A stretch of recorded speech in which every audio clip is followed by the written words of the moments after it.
Deməli, Nargilada olan mənzilimizdə artıq birinci beton verildi.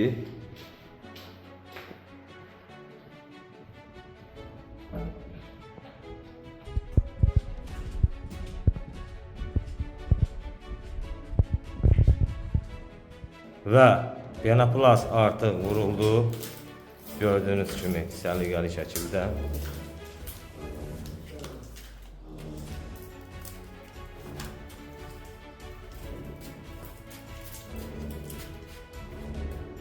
Və bu da son. Səliqəli şəkildə isti döşəməmizlə çəkdik.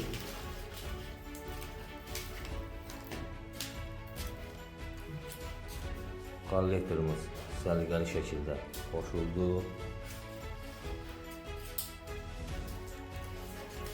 Bura hamam otağı. Bura isə mətbəx. Allah ev sahibinin xeyrini versin. Nargilada olan mənzilimizi çox şükür ki tamamladıq.